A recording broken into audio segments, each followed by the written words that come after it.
இனிய காலை வணக்கம்.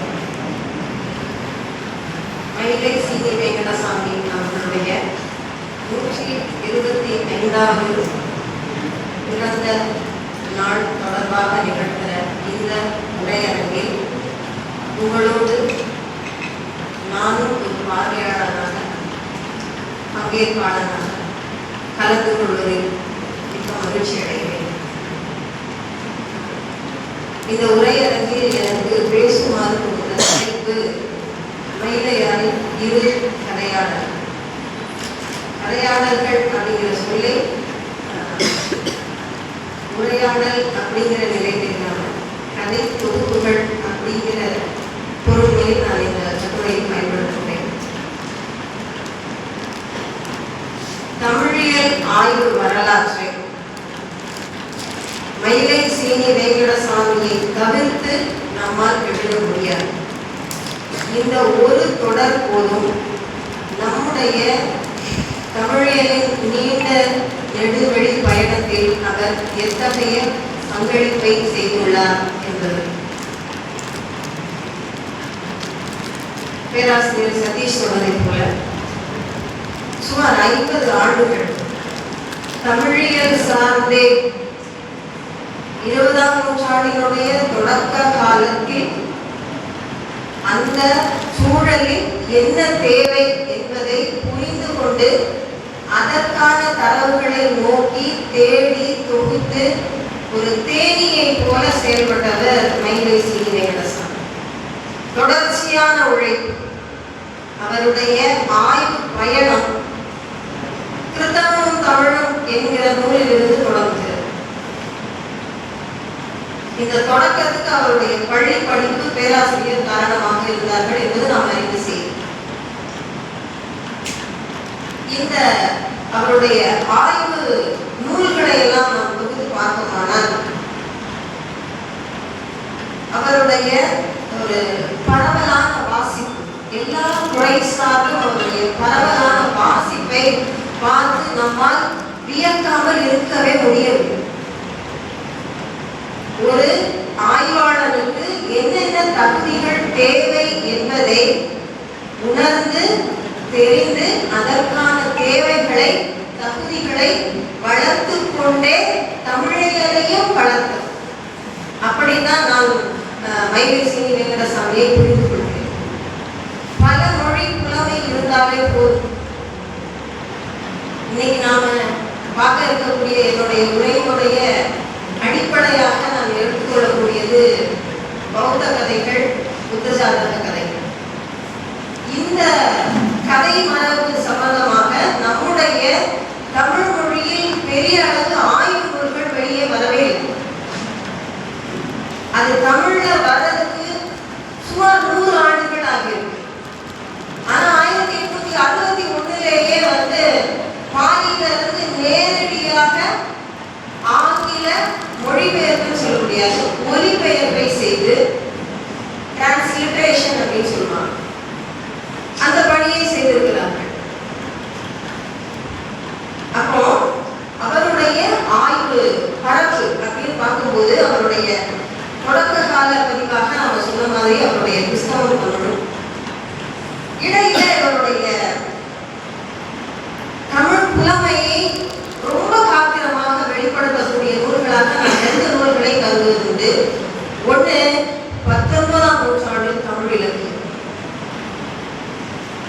கீழை தேயம் பற்றிய புரிதலை சிறிதளவு கூட கொண்டிருக்காத சுதேசிகளாக இருந்த நம் நாட்டு மக்களுக்கே இவருடைய இந்த நூல் கொடுத்த புரிதல் அபாரமானது. ஏன்னா அந்த காலகட்டத்தில் அச்சு வர்றதோ அல்லது உரைநடைங்கிற ஒரு புதிய வடிவம் உள்ளவரோ இதை பற்றியெல்லாம் ரொம்ப அழகா விரிவா எந்த எந்த ஒரு தரவை எடுத்து சொன்னாலும் அதற்கு ஒரு சான்றாதாரம் இல்லாம அவர் பேச மாட்டார். அதுதான் நம்ம முக்கியமா எடுத்துக்கொள்ள வேண்டிய செய்தி. ஒரு நவீன ஆய்வாளர்களாக இருக்கக்கூடிய நாம் எந்த ஒரு செய்தியையும் சொல்லும் போது ஆதாரம் இல்லாமல் பேசக்கூடாது அப்படிங்கிறத கற்றுக் கொடுக்கிறார். இதை நான் பாரா சுப்பிரமணியம் அவர்கள்கிட்ட திட்ட அலுவலராக திட்ட உதவியாளராக பணியாற்றும் போது அவர் சொல்வார். அவர் ஒரு நாட்டுக்குறவியல் ஆய்வாளர். எந்த ஒரு செய்தியையும் நீங்க எடுத்து காமிக்கும் போது உங்களுக்கு மனநிறைவு அந்த செய்தியில் இருந்தால் மட்டுமே பேசணும். இவர் அப்படி சொன்னால் அப்படி இருக்கலாம் அப்படின்னு நீங்க பேசக்கூடாது அப்படின்னு சொல்லுவார். அந்த ஒரு வார்த்தை எனக்கு மயிலையாருடைய குரலாகத்தான் ஒழிக்குது, அவருடைய வார்த்தை. அதே மாதிரி தான் எழுதுகிற நூல்கள் எல்லாவற்றிற்கும் பிப்ளியோகிராபி அப்படின்னு சொல்லக்கூடிய தான் பயன்படுத்திய நூல்களை பட்டியலாக கொடுப்பது அவருடைய வழக்கம். இது ஒரு முக்கியமான நாம கைக்கொள்ளக்கூடிய வழக்கம் அப்படின்னு நான் நினைக்கிறேன். ஏன்னா இந்த ஒரு வழக்கத்தை வச்சுதான் நான் அவருடைய பௌத்த சாதக கதைகளை அணுக போறேன். அந்த வரிசையில இவருடைய தமிழியல் சார்ந்து அவருடைய பங்களிப்புகள் நம்மளால மறக்க முடியாத மறுக்க முடியாத இன்னொரு நூலாக நான் 19ஆம் நூற்றாண்டு தமிழ் இலக்கியத்தை சொன்னேன். இன்னொரு நூலாக கடவுளர் ஆட்சியில் தமிழகம் அப்படிங்கிற நூல். அத்தனை ஆண்டு காலம் இருண்ட காலமாக நம்மால் புரிந்து கொள்ளப்பட்ட ஒரு கருத்தாக்கத்தை அவருடைய நூல் உரிய தரவுகளோடு கல்வெட்டு செய்திகளோடு எழுத்து சாசனங்களுடைய உதவியோடு அந்த கருத்தாக்கத்தை முற்றிலுமாக மறுதளித்து பேசுகிறார் அவர் அந்த நூலில். இந்த 2 நூல்களும் அவருடைய முக்கிய நூல்களாக நான் இப்ப என்னுடைய தலைப்புக்குள்ள வரேன். 3 கதை தொகுப்புகளை மயிலை சீனி வெங்கடசாமி அவர்கள் செய்திருக்கிறார். ஏன் 2 தொகுப்புகள் அப்படின்னு சொல்லி தலைப்பு கொடுத்துருக்கோம் அப்படின்னா, தொகுப்பாக வரும்போது பௌத்த கதைகளையும் இசைவாளர் கதைகளையும் ஒரே தொகுப்பாக கொடுத்துருக்கிறாங்க. அது தனியாக அவருடைய காலத்தில் நூலாக வரும்போது தனித்தனியாகவே வரும். அடுத்தது புத்த ஜாதக கதை. நம்முடைய தமிழியல் ஆய்வுகளில் கதைகளுக்கு என்று ஒரு முக்கியமான இடம் உண்டு. உரைநடையை பின்பற்றிய புதிய ஒரு புனைவை அடிப்படையாக கொண்டிருக்கக்கூடிய படைப்பாக்கத்தோடு தொடர்பு உடையது அல்லது தொடர்பு இல்லாதது 2 மாதிரியான உரையாடல்களும் இருக்கு. நம்முடைய நாட்டார் கதை மரபை பற்றி பேசும்போது ஏற்கனவே நமக்கு உரைநடை இருந்திருக்கிறது அப்படிங்கிறதுக்கு அடிப்படையாக இந்த நாட்டார் கதை மரபுகளே சொல்லுவாங்க. இல்ல அதனுடைய நிலைப்பாடு வேற, நவீன புனைவுகள் எடுத்து சொல்லக்கூடிய முறைமை வடிவ மாற்றம் அதையெல்லாம் வேற அப்படின்னு சொல்லி 2 வகையான உரையாடல்கள் நமக்கு உண்டு. இந்த உரையாடல் கூட நான் இப்ப செல்லல. என்னை பொறுத்த வரைக்கும் 2ம் வேறு அப்படின்னு நான் நினைக்கிறேன். ஏன் அப்படின்னா, நம்முடைய நாட்டார் கதை மரபுகள் வாய்மொழியாக இருந்து பதிவு செய்யப்படும். அதனுடைய தொடக்க ஒரு புள்ளியாக சில நூல்களை சொல்வார். 1822, 23 தாண்டவராய முதலியாருடைய கதைகள். அவர் சென்னை கல்வி சங்கத்தினுடைய தொடர்போடு இருந்த கோட்டை கல்லூரியில் தமிழ் மொழி சார்ந்த பயிற்றுவிப்பாளராக இருந்தார். அவருக்கு அந்த காலகட்டத்தில் அந்த கல்லூரியினுடைய தலைமை பொறுப்பில் இருந்தவர் பிரித்தானியர்களின் ஆட்சியாளர்களாக அந்தந்த மாநிலங்களில் பணியாற்றக்கூடியவர்களுக்கு சுதேச மொழிகள் தெரிந்திருக்க வேண்டும். சுதேச மொழிகள் அப்படின்னா கர்நாடகாவில்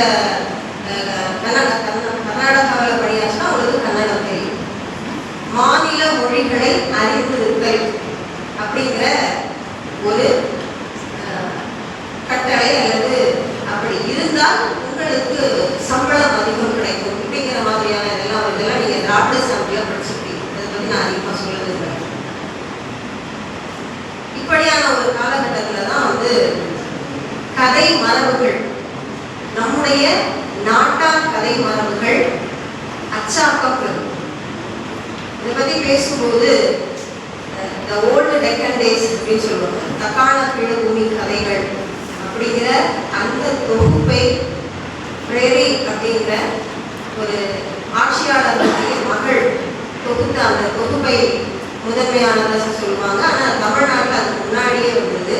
அந்த ஓர்மையோடு செயல்படுறதுனாலும் வாய்மொழி மரபை புத்தகமாக்குற முயற்சி நமக்கு வந்துச்சு. இது தவிர நம்முடைய இந்தியா போன்ற தெற்காசிய நாடுகளுக்கு பயணம் வந்த மத பரப்பாளர்களும் பயணிகளும் இந்த நாட்டினுடைய அந்தந்த அவர்கள் சென்ற பகுதியில் இருக்கக்கூடிய மக்களை பற்றிய பதிவுகளை தங்களுடைய நூல்களில் எழுதினார். டிராவலா அப்படின்னு சொல்லி இந்த வகைமையை குறிக்கிறார்கள். இதற்குள்ளேயும் நாட்டுப்புற கதைகளை அவர்கள் சேகரித்திருக்கிறார். இந்த ஒரு தொடர்ச்சியில இந்தியாவிலேயே தோன்றி பௌத்தம் அப்படிங்கிற கொள்கையை ரொம்ப தீவிரமாக பரப்பிய புத்தர் தொடர்பான அவருடைய பிறப்பு தொடர்பான கதைகளையும் மயிலை சீனி வெங்கடசாமி பதிவு செய்தார். அவருடைய பதிவுகள்ல தொடக்கமாக பௌத்தம் தொடர்பாக அவர் வெளிப்படுத்திய நூல் பௌத்தமும் தமிழும் 1940 அதை கொண்டு வர. அதற்கு 10 நூற்றாண்டுகள் கழித்து மத்த விலாச பிரசனம் அப்படிங்கிற ஒரு நூலை அவர் மொழிபெயர்த்தார். சமஸ்கிருதத்திலிருந்து தமிழுக்கு மொழிபெயர்க்கப்பட்ட இந்த நூல் பௌத்தம், சமணம், பிற சமயங்களை பற்றிய ஒரு பகடி இலக்கியமாக இருந்தது. பௌத்தமும் தமிழுங்கிற நூல்ல பௌத்தர்கள் தமிழுக்கு ஆற்றிய கொடைகள் பற்றிய ஒரு விரிவான பதிவை செய்துவிட்டு அந்த சமயம் எப்படி இந்தியாவிற்குள்ளே இடம் காணாமல் அழிக்கப்படுகிறது, அதற்கான காரணமாக என்னவெல்லாம் இருந்திருக்கலாம் என்று அவர் வெளிப்படையாக பேசல. இந்த நூலை நமக்கு மொழிபெயர்த்து கொடுப்பதன் மூலமாக நம்மளை சிந்திக்க வைக்கிறோம். அது ஒரு முக்கியமான விஷயம். நேரடியா கதைக்கு இதுதான் தீர்வு, இதுதான் மாறும் அப்படின்னு நமக்கு சொல்லாம இந்த ஒரு நிலையை அவர் தமிழியல் சார்ந்தவர்களுக்கு அறிவுறுத்துகிறார் அப்படின்னு. அதைத் தொடர்ந்து 52ல பௌத்த கதைகளையும் 56ல கௌதம புத்தருடைய வரலாற்றையும் அவர் எழுதுகிறார். இந்த கௌதம புத்தருடைய வரலாறு மிகச்சிறிய நூல்.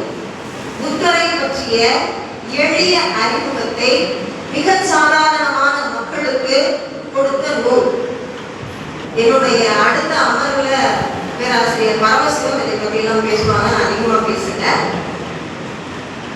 அடுத்ததாக 60ல புத்த ஜாதக கதைகளையும் 77ல இசைவான கதைகளையும் அவர் தொகுக்கிறார்.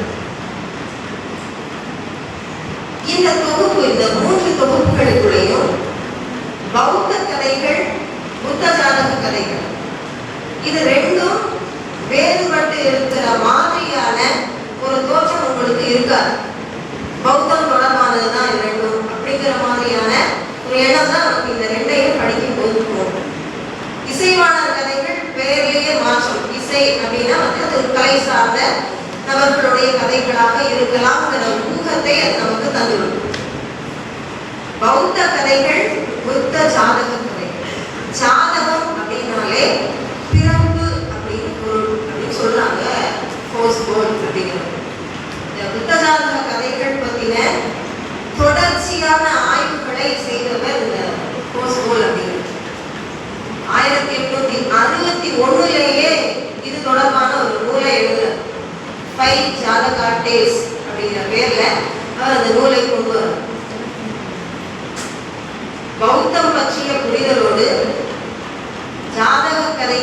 எத்தனை இருந்தனங்கிறத ஒரு இறுதி நிலைப்படுத்துற வரைக்கும் அவருடைய ஆய்வு தொடர்ந்து தன்னோட சில ஆய்வாளர்களையும் சேர்த்து கொண்டு 7 தொகுப்புகள் வரை கிட்டத்தட்ட 547 ஜாதக கதைகளை அவர் தொகுக்கிறார்.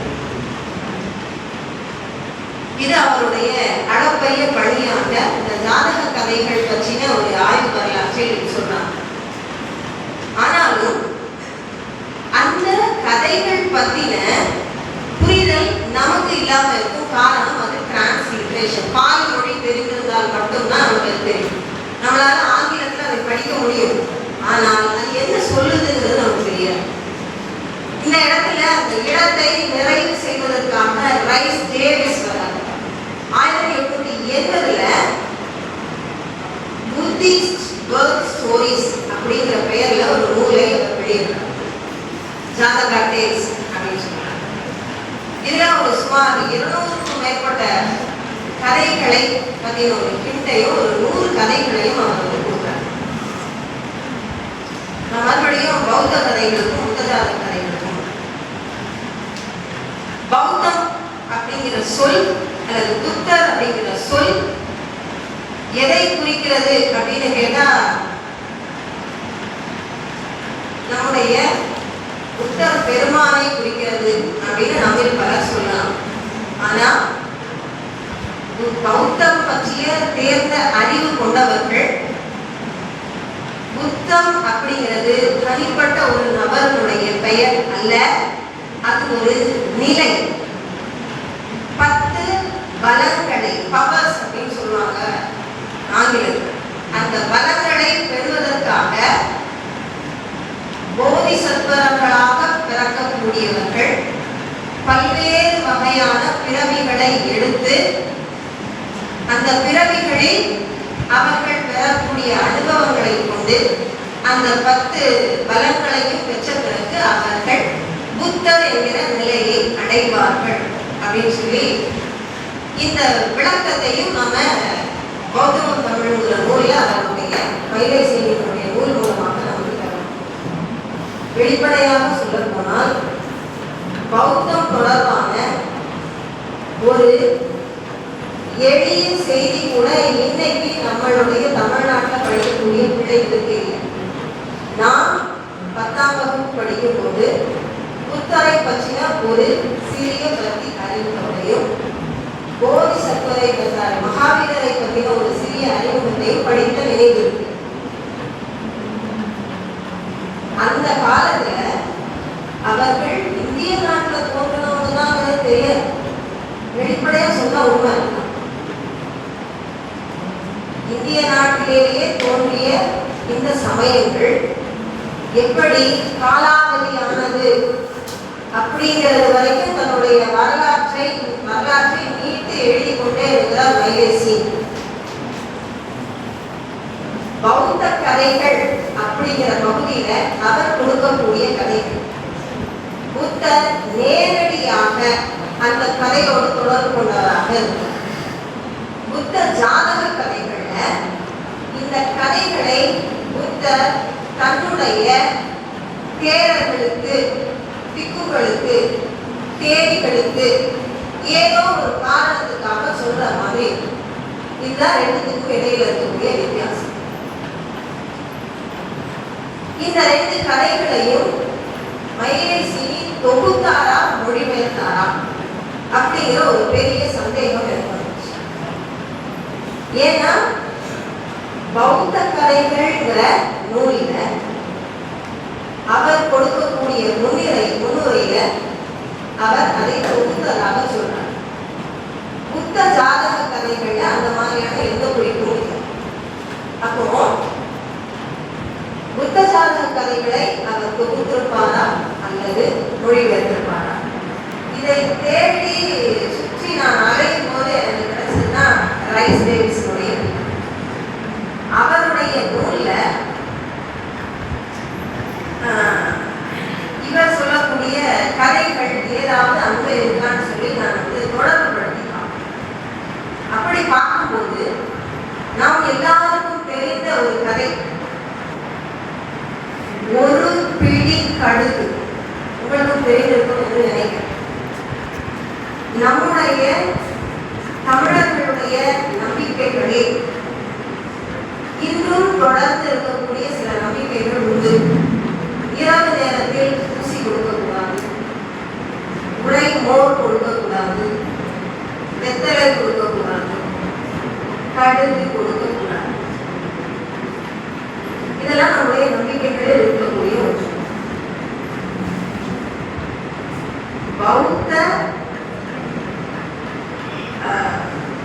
பௌத்தத்தினுடைய வழிபாடுகளிலிருந்து தொடங்கி சில நம்முடைய வாழ்க்கையில் இன்றும் நாம அதனுடைய நீட்சியாக எச்சமாக பயன்படுத்துகிறோம் என்று தெரியாமல் நம்மோடு தொடர்கிற நம்பிக்கைகளில் இதுவும் ஒன்று.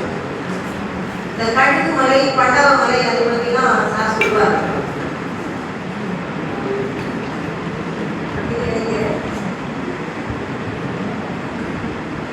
அப்படி இந்த ஒரு பிடி கடுகு அப்படிங்கிற கதை, ஒரு தாய், நான் நீதி கதை சொல்ல மாட்டேன், சுருக்கமா சொல்றேன்.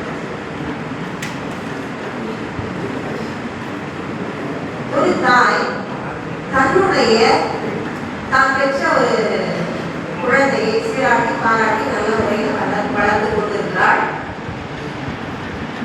ஒரு கட்டத்தில் அந்த பிள்ளை இறந்து போய்விட்டது. இறந்தது தெரியாமல் அந்த பிள்ளையை தோளில் தூக்கி போட்டுக்கொண்டு தெரு தெருவாக தெரிகிறார். என்னுடைய பிள்ளைக்கு உடல்நிலை சரியில்லை, யாராவது